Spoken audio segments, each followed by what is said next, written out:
A onda de calor exige que a gente tome alguns cuidados com a nossa saúde. É importante beber bastante água. Crianças e idosos devem receber atenção especial, porque eles são os mais vulneráveis, né? É isso, a depender da idade, das condições físicas, é preciso inclusive mudar hábitos e rotinas. Primeira coisa é evitar a exposição solar, então a gente deve começar o dia com uma programação, principalmente nos horários de pico de calor. Então, manter os compromissos que a gente efetivamente precisa se expor e sair da rua, então principalmente no horário, no comecinho da manhã e no final do dia, para evitar o pico de insolação maior, né? Usar roupas leves, não usar roupas justas, porque isso permite uma ventilação maior. Sempre manter uma hidratação adequada, então levar água se você tiver que sair de casa e passar filtro solar para evitar também queimaduras de pele.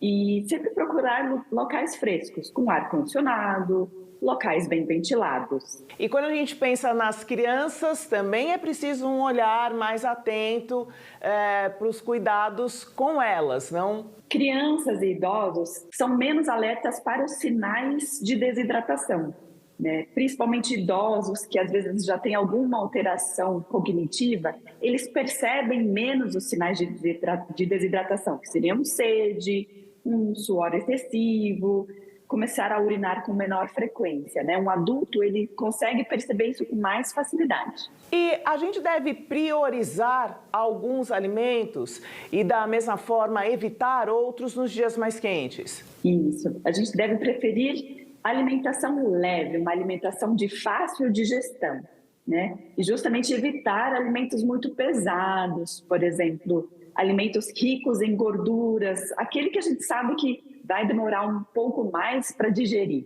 E quais são as doenças geralmente mais diagnosticadas, mais frequentes nos dias mais quentes? O principal é a desidratação, falta de água com suor excessivo e também as queimaduras de pele. Por isso que a gente deve caprichar no filtro solar e na proteção física e procurar ambientes com sombra e sempre manter a ingesta adequada de água, líquidos, mas a preferência sempre é água.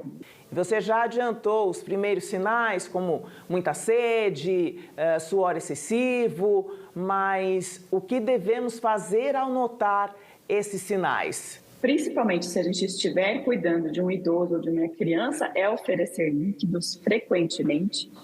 Se a gente achar que a pessoa está com muito calor, a gente deve levá-la a um ambiente fresco, de preferência com ar-condicionado. A gente pode levar crianças para um lugar com água, piscinas. No idoso, a gente pode fazer compressas frias e colocar em locais de dobra. Então, colocar uma compressa fria nos pulsos, nas virilhas, na região do pescoço e oferecer muito líquido. Se a gente vê que essa pessoa persiste com crianças, elas apresentam irritabilidade, idoso pode ficar um pouco mais confuso, pode sentir tontura. Aí a gente, mesmo com essas medidas, se a gente não resolve isso, a gente precisa levar essa pessoa a um pronto atendimento, a uma UBS, a uma UPA, para ser avaliada por um médico. Em caso de internação, os casos são muito específicos, mas, em geral, qual é o procedimento que se entende por mais adequado, não em relação a tratamentos? Na internação, a gente consegue fazer uma hidratação endovenosa. Então, a gente consegue infundir uma solução de hidratação diretamente no sistema circulatório do paciente. Então, a gente não depende só da demanda, da ingesta do paciente, a gente já resolve isso com uma punção venosa, né? E lá a gente colhe alguns exames para ver se a gente está com algum problema no rim, se a gente tem alguma falta de potássio, de algum eletrólito. E assim como nos dias mais frios, nos dias extremamente quentes, a população mais vulnerável, moradores de rua, eles sentem mais os impactos na saúde. A população que mora na rua, ela requer um cuidado especial, porque essa população não tem um acesso fácil à ingestão de água, né? Muitas vezes não tem um sistema de água potável, então é necessário o fornecimento de água para essa população.